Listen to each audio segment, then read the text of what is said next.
got a text from Walter Wasso.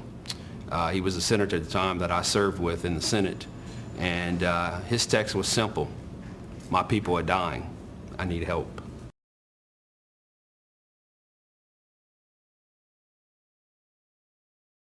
We hijacked the government votes as a result of just the mass appeal for help to rescue citizens from floodwaters in New Orleans. And we were incited of sorts by another government employee and a Cajun himself, Buddy Gaucher. We did encounter Cajun Navy boats and folks that were out rescuing folks in New Orleans in the urban environment. It was really inspiring to encounter these folks because many of them worked from day one, even before we got there, and had already rescued hundreds of people, if not thousands.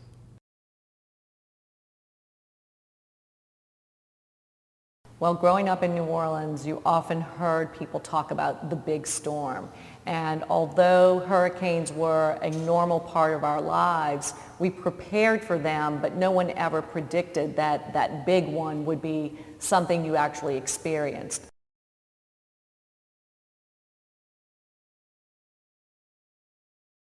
I was doing TV anchoring at the time. Went back and did a documentary a year for 16 years. Traveled the world, China, Israel, Russia, looking at wetlands, doing stories. And back in those days, we were filmed, so we would get up on Plaza Towers, film across New Orleans to the lake. Then frame by frame, our graphics people would paint water to the roofs and say, "This is coming, this city will drown." And I don't know, it's something about the human animal when they're living on a railroad track and you point out to them they're living on a railroad track. They don't want to hear it and they don't want to think about it. And when the train comes, they say, "Why didn't somebody tell me I was on a railroad track?" And what I tell people now, this city will flood again. We cannot survive without wetlands. End of story. No debate about it. And if I say that enough, people say something like, "Can I get you a beer? You want to go to the Saints game?" They knew about it. I don't think they ever believed it. And if they started to believe it, they didn't want to think about it. A lot of people just didn't leave and didn't have anywhere to go, you know, and we really didn't expect the levee to break. That's what sealed the deal, when that levee broke and all that water came in, because after Katrina, you know, people were outside cooking and stuff, trying to, you know, regroup and eat something, but then that's when the levees broke and all this water started coming in and everybody just panicked. I never imagined that in my life, that I would see that much water and devastation and death and just pandemonium all across the board. What we know is that we met with the FEMA representative on Monday, Marty Bahamandi, who alerted us that the situation was very bad. He had done the first aerial tour, and it was then that we realized we had water throughout the city and the water was rising. He let us know that he contacted his superiors at FEMA. In the congressional testimony, it was revealed that Mr. Bahamandi was told basically to sit down because they had everything that they needed, and FEMA Director Michael Brown could not be bothered at the time because he was at dinner. And I'm not sure when this occurred, but we knew that Bahamandi knew what was going on in the ground. And we were hoping, beyond hope, that we had people in Washington with the exact same sense of urgency that Bahamandi had. We needed people to leave the city. It was unsafe. It was getting worse. We were told that the water was going to continue rising. The more the water rose, the more people died from drowning. We had a situation on our hands that the sooner we could get people out of the city, the better. So we had a dire situation on our hands beginning late Monday, but it got progressively worse.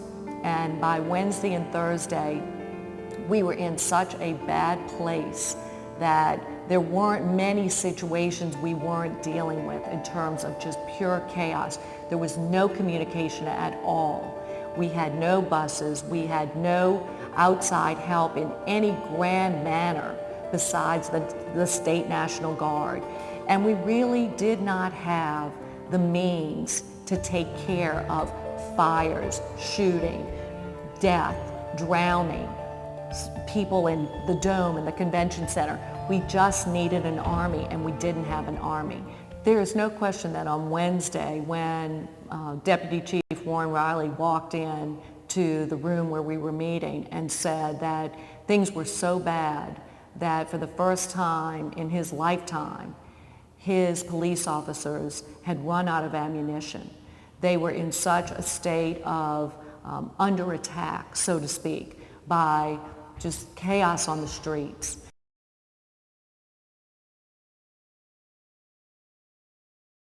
I had seen the television news reports of the damage and destruction caused by Hurricane Katrina in New Orleans. On the evening news, it was hard to believe, but there were people that were trapped on rooftops. They had written SOS messages out and waving flags and trying to get attention to get help and rescue.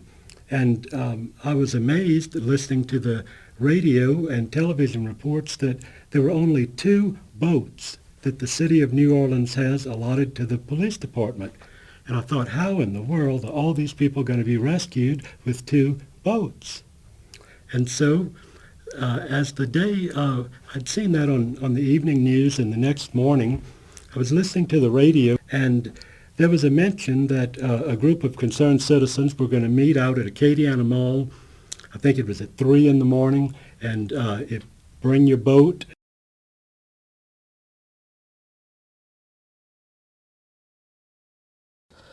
Every afternoon when I would get home, my wife would have the CNN on, and I would sit there, and I'm not watching it today. I'm not watching it, and sure enough, I would get glued to the television station. And I'm like, I want to go. I gotta go. I gotta go. I told my wife that I wanted to go, and one afternoon prior to me leaving, I caught her in the bedroom crying to one of her girlfriends on the phone, stating that, yeah, Frank wants to go to New Orleans, but with all the shooting and everything going on, I don't want him to go.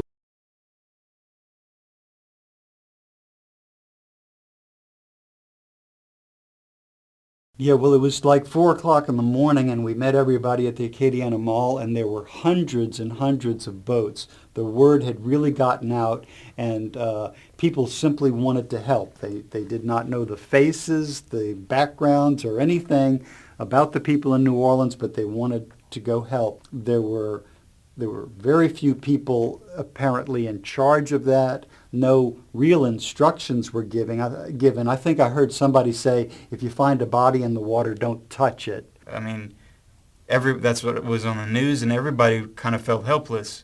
And then to have an actual situation where we could go and do something about what we were seeing on TV, it was the most natural thing in the world. And I believe it was all volunteers. yeah, I didn't at recognize. that point, I don't recall seeing anything official. There was no sheriff's department or anybody. Nobody was. It was just a bunch of trucks and boats, and that was and people. I got a phone call that said people need help, and they're forming a group of people with boats at the Acadiana Mall parking lot. If you have a boat and are interested in trying to help the people out in New Orleans, to bring your boat 5 o'clock the next morning, and we're going to make a caravan and go to New Orleans and help the people. Okay, at the mall, it was really fantastic turnout. Boats and trucks and people everywhere, ready to go. And so we basically we formed up in a caravan and started headed toward New Orleans.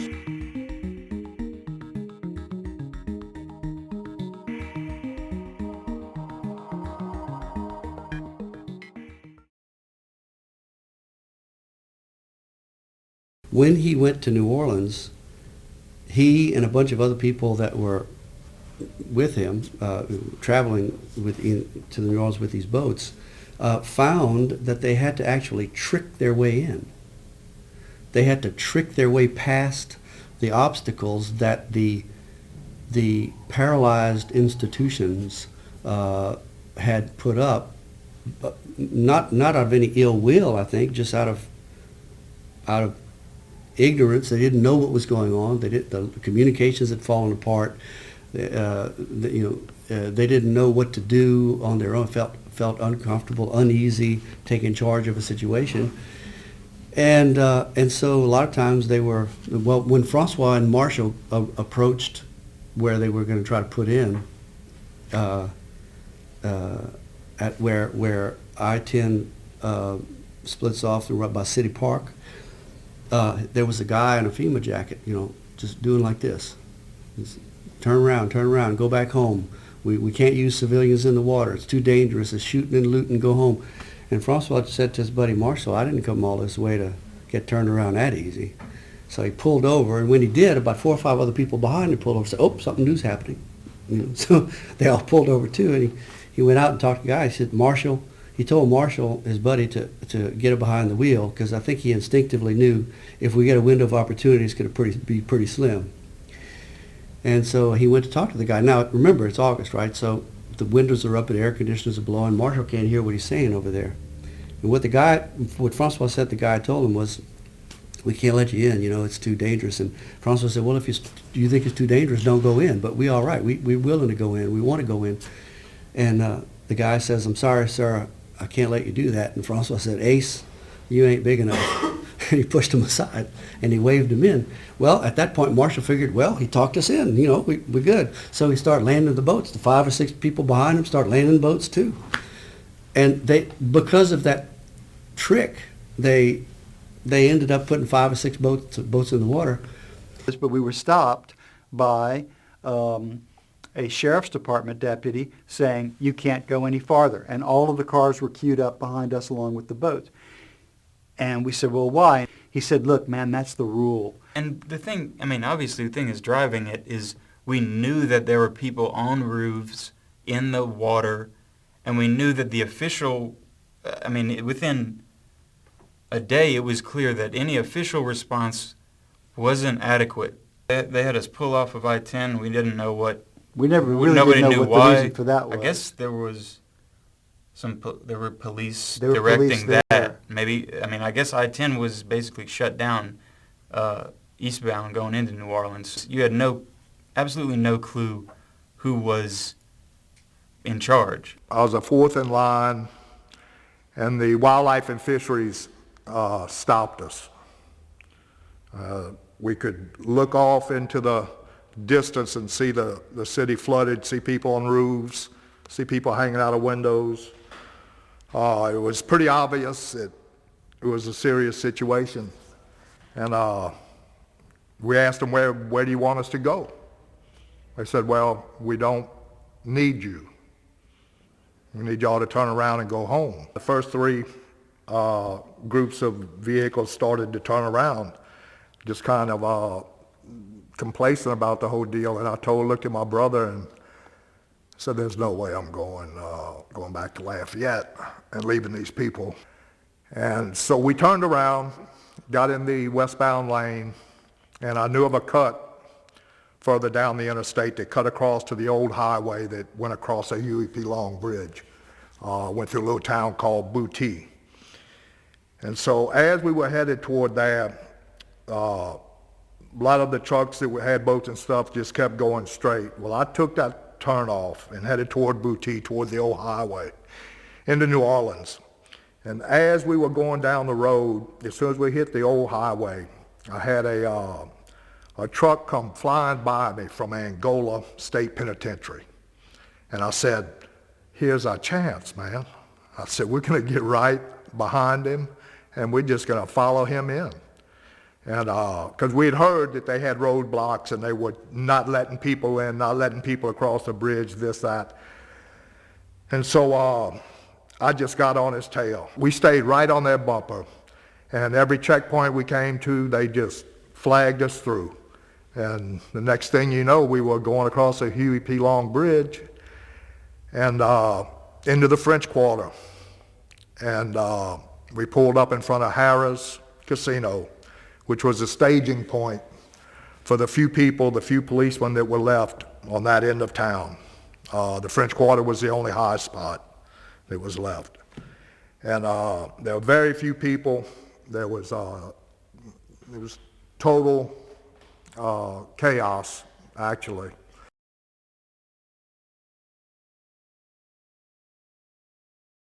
The people that were called trapped in their attics would give a location. And the way we found out a lot of them didn't make it is later on rescue crews would say, we heard you talking to them, went, didn't get there in time. A lot of times they did, but it was all night long. It was almost every call, either trapped on a roof or trapped inside the house. But we had mothers and children die.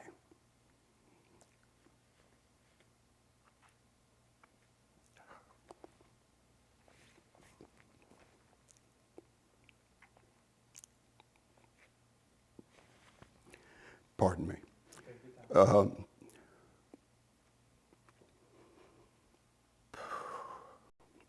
Tough time. People died.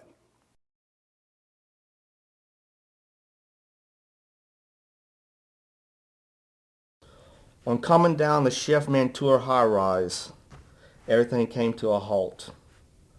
We couldn't figure out why. Why are we stopped on this bridge? The state police and the wildlife and fishery were coming to each one of our vehicles. Y'all get down, shots being fired. So we jumped out, and you can look in between the gaps of the bridge. Some elderly people below the bridge on the ground. This young guy just walked up to him and shot him. Now we're going towards Chalmette, coming down the Chef Mantua Bridge. This guy runs up the bridge and sees all these cops sitting there because we were already pinned down, and just starts shooting at us. When we were pinned down on the bridge, the shots that were being fired toward us was from a fully automatic weapon. We're in this humongous compound yard with different law enforcement agencies from all over the country. You'd think we would be safe. We weren't. We were being shot at in the compound yard. There was a lot of chaos going on. There was noticeable gunshots. It was, I don't know how you would explain it. I use anarchy is the best word I can think of. There was no control over anything. But the hospitals were pretty much under siege. They had moved up to the upper floors of them, and the gang members and stuff were trying to get in to them to get to the pharmacies and the hospitals. And so you had quite a bit of fear on that end there. The nurses and the patients, they would just get up higher, and the ones that were able to hold back the people at the doors trying to get in, they had some security but not near enough. It was a panic situation, but the hospitals were a big concern, and you would hear frightening stories coming over the radio. It was, I'm telling you, Alan, it was, I've lived here all my life, and for some reason, I don't know if it was because of the concrete buildings and the flood and no clouds. I mean, there wasn't a cloud in the sky, but it was intensely hot. I don't know how these people were staying, but there's just no telling how many were inside and just didn't, died from the exposure. There were reports of all sorts of crazy things going on. Like you said, he came back and talked about the people with AK-47 shooting at volunteers or something, and I don't know. Sounds like we probably should have listened to that, but I think that we knew that it was just all mass confusion. A lot of people don't understand that when salt water comes in, snakes don't like it. Snakes go to the roof. Years ago, there was a hurricane south of Louisiana, southwest Louisiana, and I'll never forget it. I interviewed a warden for the Rockefeller Wildlife Refuge. And storm came, he got on the roof with his wife and children. Snakes killed them all except him at night because they were running from the salt water.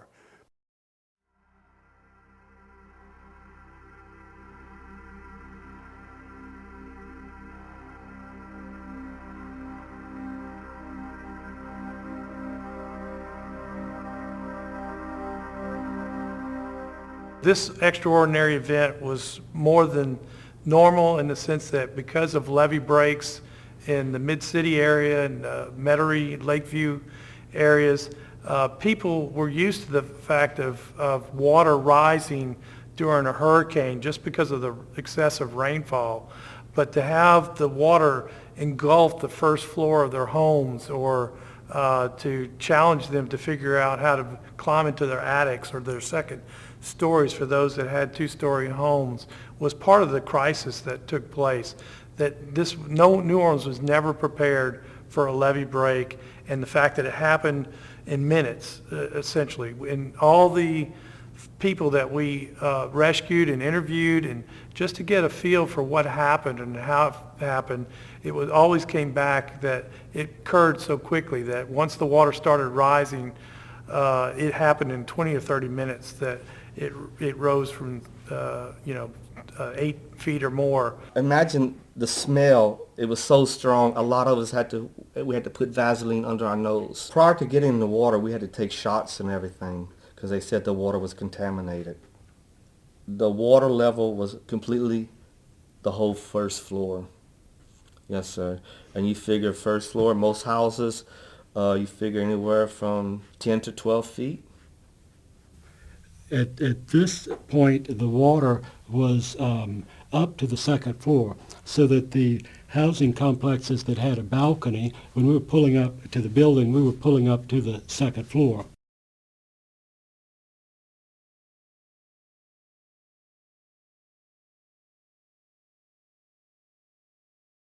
The water, it was incredible. It's a smell, an odor that you'll never forget. First place we went to was in New Orleans East, which was under probably 12 to 15 feet of water. The police had parked their cars outside of the Superdome in the elevated parking lot, just thinking, we might have a little bit of water, but they didn't think there'd be 20 feet of water. And that next morning, the water had ended up like about an inch from an inch and a half from the ceiling. So I said, Lord have mercy, what am I going to do now? So I crawled all the way to the back part of our house, to the attic, where there was a attic where you can get in and out of the house from the back. And I got through there and I took the hammer and I just beat that wood up until I beat it into pieces. And what had happened, I was able to get through once I kind of made a little big enough hole that I can get through it. And I got through it and I got on top of the house. Yeah. Yeah, it was like you were in salt water. How deep? Well, on my depth finder, it was reading 8 feet of water on Canal Boulevard. And that was generally true straight on through. I was at 8 feet.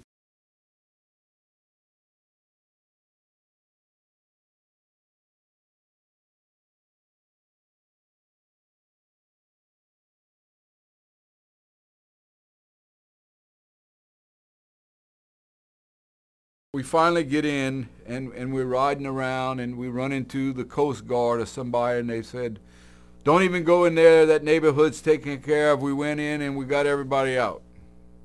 Well, we went anyway. Who do we find? An old couple.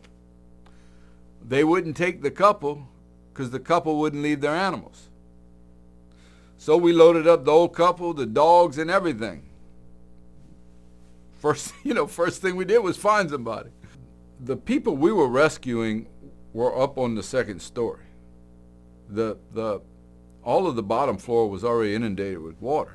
Somebody said, lock the door, or make sure the door is locked. Lock the door for what? Nobody's coming around stealing anything. There's nothing to steal. The next thing that's going to see this place is a bulldozer, I'm sure. So we made trip after trip. Sometimes we had more people than we could fill the boat up. We filled the boat up, and we had to assure people that we were coming back, just to sit tight. We'd be back in 10 or 15 minutes. And there were very few healthy, very few healthy individuals. Almost everybody had some infirmity. They were a lot of elderly people, mostly elderly, and a lot of young people, many handicapped people, many people that had some problem that kept them from being mobile, many in wheelchairs. I would say probably 30% of the people were very frail and infirm, and I don't know if they would have lived another 24 hours in those conditions. Either the third or the fourth group of people, they had an elderly lady, I learned that was a grandmother, and her grandson that was 4 or 5 years old, and he had received a canary for his birthday, which had been the day before. And the gentleman driving the boat said, I'm sorry, no pets are allowed. So I looked at the canary, and I looked at that little boy crying, and I looked at his grandmother, and looked back at the young man driving the boat, and I said, I don't think that it would hurt to bring this canary back. This child's birthday present, and, his home is destroyed, and, it's the one thing that he might salvage from his home. So reluctantly, the boat driver agreed.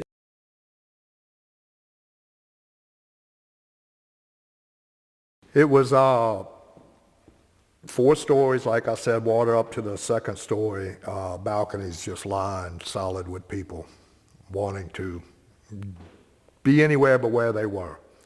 And so we started loading them in the boat. And I had a large boat. It would hold 30 adults and as many children as you could stick in between the adults. And that's what we started doing. We'd load it until we couldn't put anybody else in it, and we'd run it back to the highway and drop them off, and they had some high water vehicles there, and we'd turn around and go back, and this went on for quite a while. As we were going to the day's end, there was a door that was floating, and there were a mother and a daughter. This was in 12 to 15 feet of water. A mother and a daughter hanging on to the door, just their head sticking out, and they had a 6-pack of Pepsi Cola, and I think maybe some saltine crackers on the door with them that was above the water. But all you could see was their heads. And so I pulled up to them and I asked them, let us help you get in the boat. And they said, no, we're okay. I said, you're okay? I said, this isn't going away tomorrow. I said, it isn't going away the next day either. I said, you really need to get in the boat. And they said, no, we're just fine. And so, you couldn't do anything, but there were other people that wanted to get in the boat. And Shepard Smith with Fox News came running out and flagged us down and said there is a lady is in labor and having a child in the projects. And he said, will y'all go get her? So we went to the first on-ramp, backed the boat in, put it in, and headed toward the projects. We eased the boat out. When the bow of the boat would get out in full sight of the entire length of the projects, gunfire just started erupting. And we couldn't tell where it was coming from because of the echoing and the buildings of water It was real intense. And I immediately just reversed real hard back out of there. We kicked in the door of one apartment, and this poor old lady had fallen in a bathroom and had been trapped between her toilet and her bathtub for 3 days. Couldn't move. And we got her out, and we put her and took a quilt off the bed and laid her in that and carried her outside. She didn't make it. There was another little old lady there she was just precious.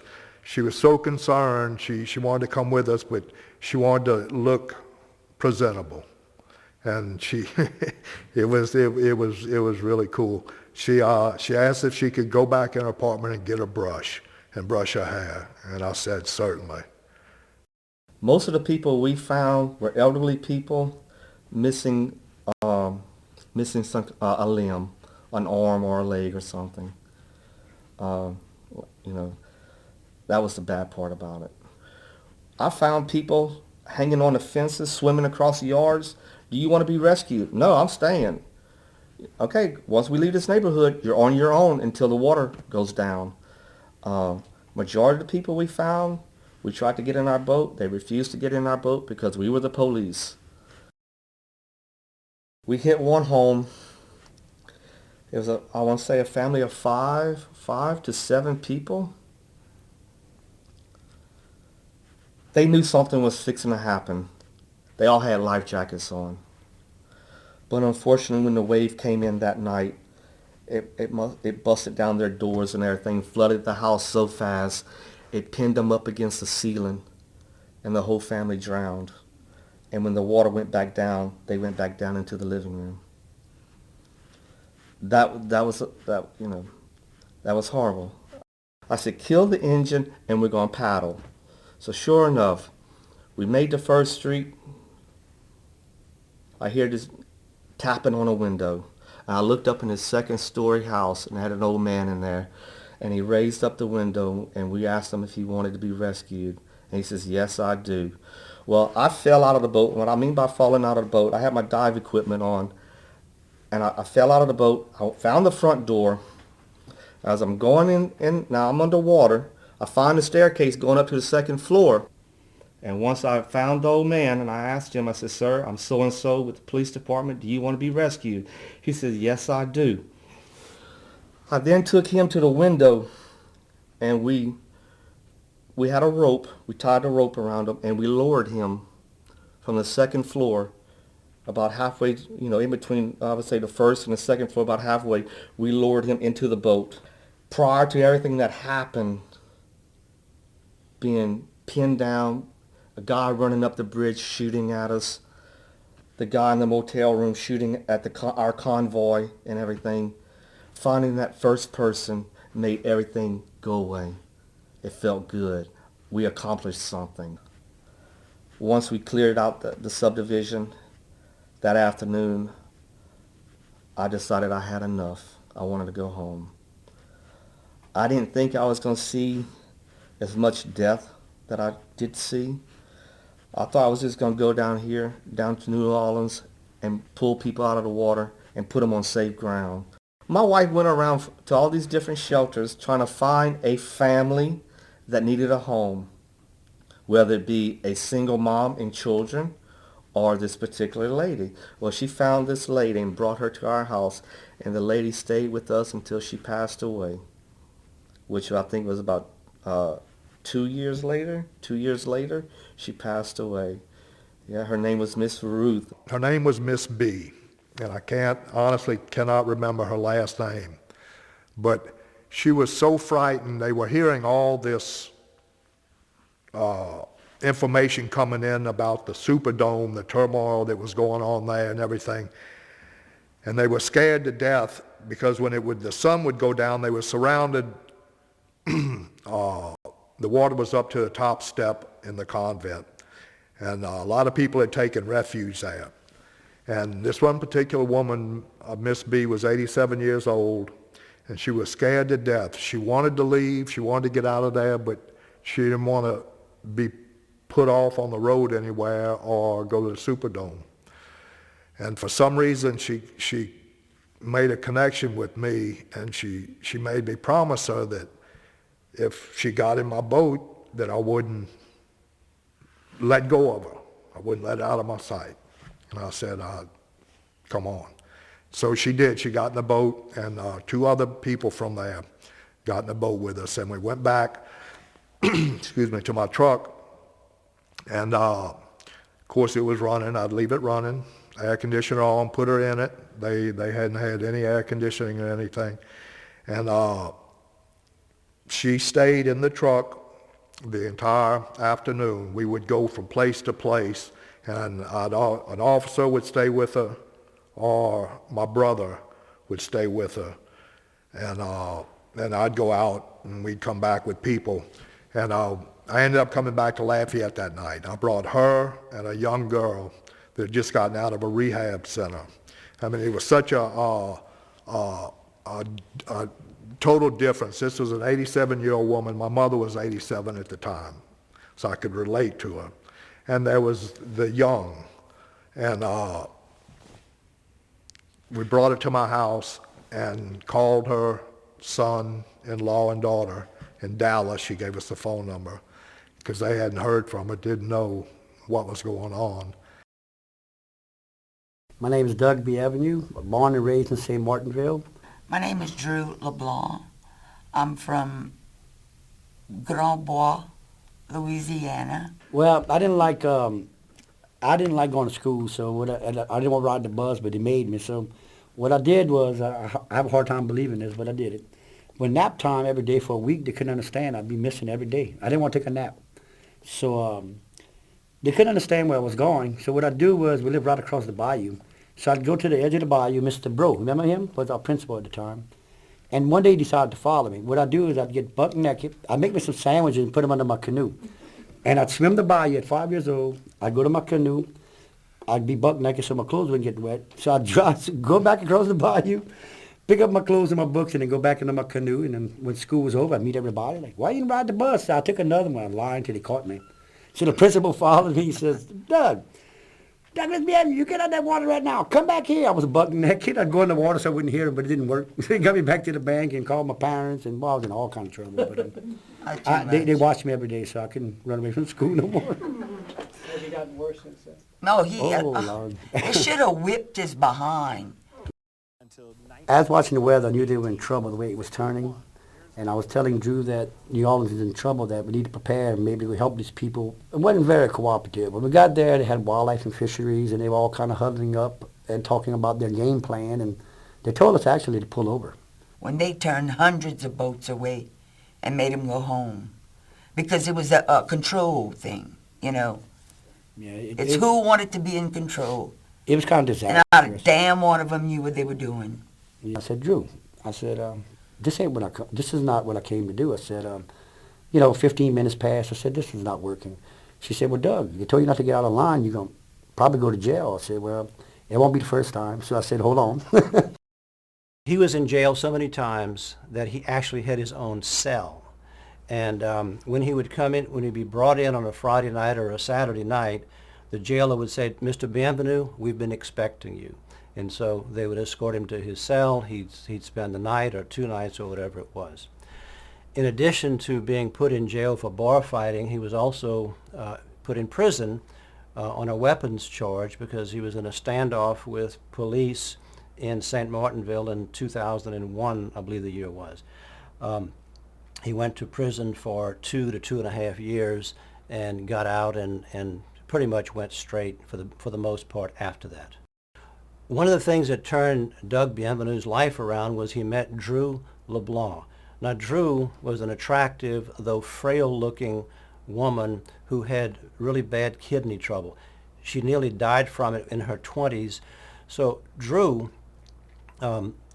liked this wild man. She liked, it was exciting being around him. There was never a dull moment. But when she came into his life, she basically settled him down. And they actually ran off to Florida, and she liked the, he was evading a warrant for his arrest. And so they ran off to Florida, And the only reason they came back to Louisiana was that Drew's kidneys were starting to throb. She was feeling sick. She was feeling nauseated. Her kidney disease was returning. I was lost, actually. And I saw water, and I said, this is just as good a place as any with an airboat. I can go just about anywhere. So we put down there, and we started riding, and we didn't go over half a mile and started seeing people in trouble. The first person we ran into was a lady. Her car was drowned out, and believe it or not, she was a gunshot victim. And what they did to get to this house, there were trees that were blocking the road, and Doug, having had experience with post-storm cleanup, which is one way he made his living in the past, he had a chainsaw, he had an airboat, and these were the tools of his trade. He took the power saw, and he cut. It took about an hour to cut through so they could get into this neighborhood. These impediments to travel certainly would have discouraged any rescuer. And Doug said, no, we're getting in this neighborhood. I have a feeling there's a lot of people in need in here. And boy, was he right. And so on the second day that Doug arrived, of the rescue, Doug knew that he needed help guiding him to which houses had the most desperate people. He would go down the street and he'd see people on the roof screaming for help. He'd see people on the front porches. He'd see younger, healthier people. That didn't concern him so much. He wondered about the handicapped. He wondered about the elderly who certainly couldn't take care of themselves. And so he enlisted the aid of a fellow named Cookie Bloodworth, a guy from that neighborhood who was on the island. He picked him up and basically they went down the road, and Doug said, so tell me where the most vulnerable people are, and Cookie pointed it out. And I told Doug, turn around right now and go back to the landing and let him know this man is dead, floating in front of our boat. And he did. And when we got there, he told Doug, oh, we know, just make a wake and push him over to the side. I couldn't believe it. I was like, are you kidding me?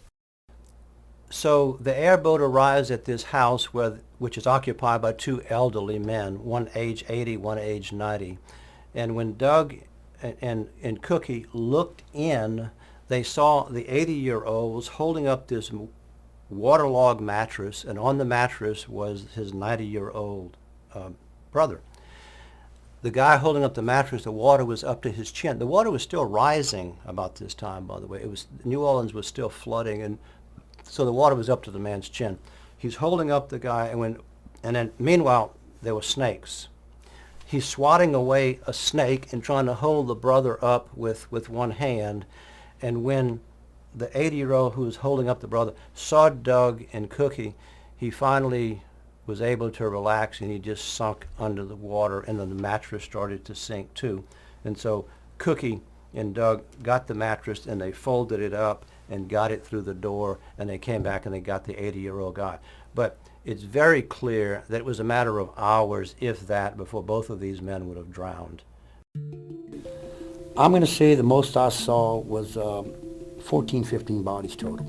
As we were progressing, we noticed a lot of bodies in houses, and I couldn't believe that. That when I passed from the wake of the airboat, I'd look in the windows and you see bodies shit in their houses, where people drowning, living in their own houses. They'd be in the windows just kind of bouncing around from the airboat waves, and I'm like, I was in disbelief, like, wow, people drowning in their own houses. The gunfire was just bad for a couple of days, and once they got to know what we were doing, helping them, the word got out, and we didn't have any issues. Well, on the third day, I kind of felt something, a combustion. I wasn't really paying attention. I kind of noticed it, but I didn't check it out till after. But with an airboat, it's so loud, you can't hear everything. And come to find out, it was a bullet hole, that someone took a shot at us, and God was with us, or whatever happened at time and point. But a bullet went through the airboat, and it was a pretty big hole. And it could have been one of us, a boat full of people. I don't know how it missed everybody, or what. We didn't know exactly when it happened, but I think I remember we were picking up people when it did. I didn't hear the shot, but I could have been taken out, or something bad could happen to someone, and just wasn't aware of it until I put two and two together, and that's what it was. That night we had left, we stumbled across a big warehouse. We got lost trying to leave the first night, and what happened is we broke in. No, I'm talking about from Jefferson Parish to Orleans Well, Parish. I missed my road, and I ended up at this warehouse. And I went there and I told him I need food and water for these people. It's late and I'm tired. I got to drive all the way back. I said, you know what? And you got to understand that all the electricity is cut off, so it's really dark. These people have nothing. I mean, it's like pitch black. So I said, well, I need some food and water. He said, for how many people? I said, a couple of hundred. So we started loading my truck and with water, food, and well, right in the process of all this guy told me, he said, where are you bringing this? I said, just right there by Oshner Hospital. He said, do you know you're in Jefferson Parish? I said, I don't know where I am, but I said, these are human beings. I don't care about parishes and all this right now. I'm trying to keep these people alive till we can get them help. So when I said that, he told me to quit loading my truck. I said, for what reason? He said, well, this is New Orleans, and this is Jefferson Parish, and that's New Orleans. I said, a block difference of a canal, you're not going to feed these human beings? What's wrong with y'all people? This is not a time to worry about parishes. These people need food and water. So when he turned his back, I threw a few more, and he kind of looked at me, and he didn't say nothing. So I kind of smiled back and got my truck and left while I was ahead. On the first day that Doug and Drew got into New Orleans and got the airboat going, they noticed on South Claiborne Avenue near the parish line there was something of an island. It was a boulevard that was actually up and kind of angled a little bit. And there were 12 or 15 people on this island, which they later came to be known as Red Ant Island. And they called it, and whenever they would pick up people in the neighborhoods, they would bring the people back and put them on Red Ant Island, because that way it was pretty near the neighborhood.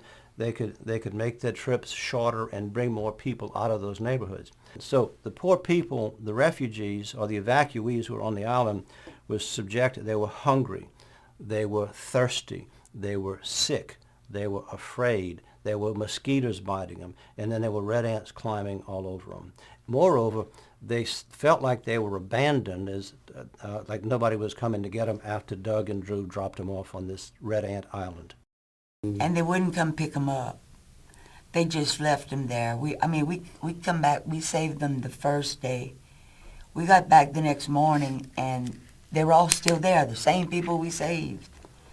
And then the second day we came back, they were still there again. And Army trucks were National Guard trucks were passing right by them and told them they couldn't get on. They weren't allowed to pick them up. They were getting eaten by ants, rats, snakes, everything on this island. They were trying to find land also. And so what we did was we gave them all the food and water, and I told them I'd be back tomorrow to try to get someone to pick them up. And that's when this truck, the first sight was the second day, when these National Guard people were passing right by him, and I couldn't believe it. They can go in some deep water. So I couldn't believe it. I said, did that guy just pass and I pick up those people? She says, yeah, with a big empty truck. So as Doug and Drew would bring people out of the neighborhoods in their airboat onto Red Ant Island, the number grew from 12 or 15 to 50, then to 100, then to 200, and then to several hundred. All these people were on the island. The second day, when the government figured out exactly what they needed to do, and the Army trucks were there, these big, high-riding trucks, they would drive past Red Ant Island.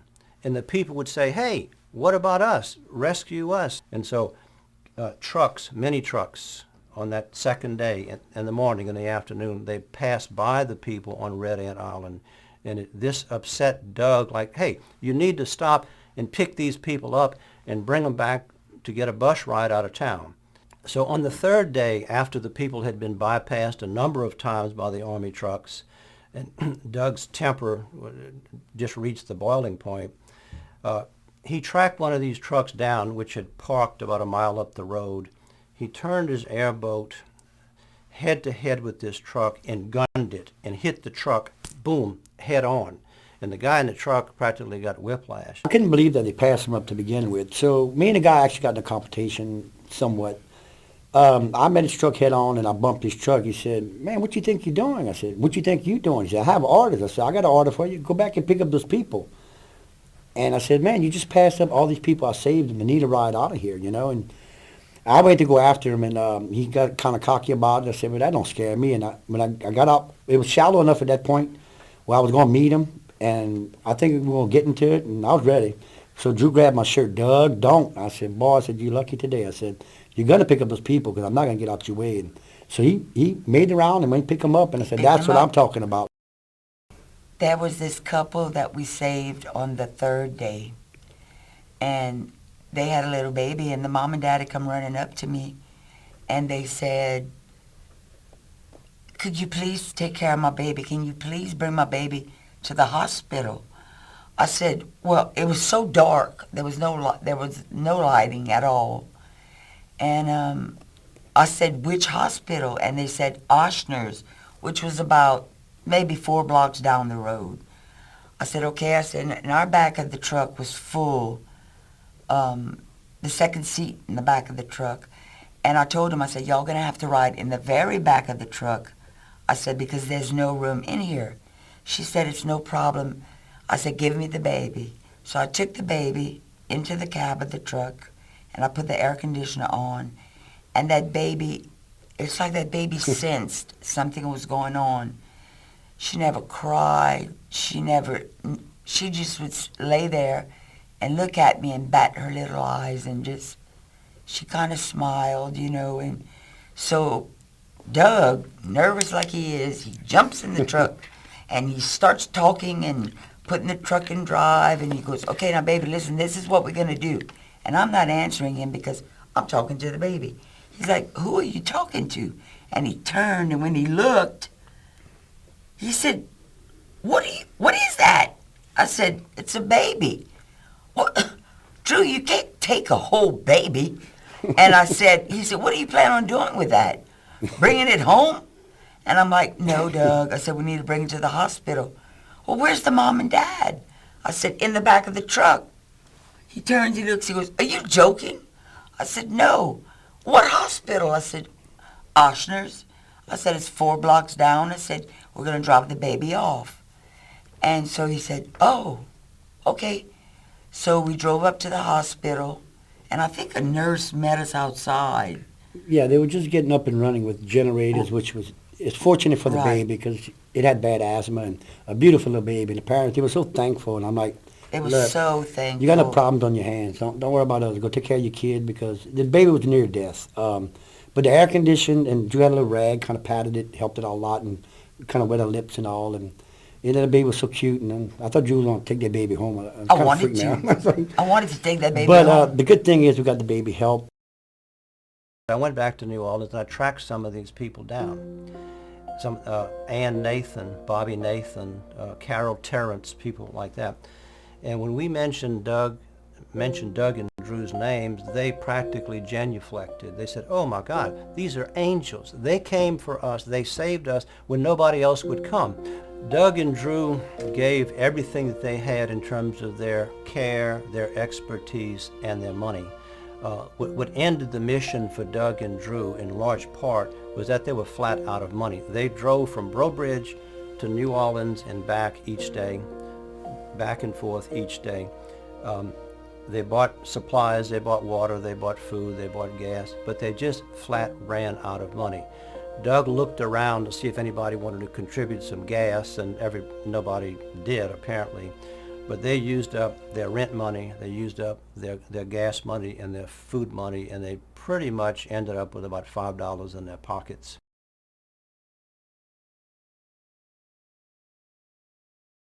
I spoke with General Russell Honore, who was the commander of Task Force Katrina, and he pointed out he was in charge of 20,000 military people.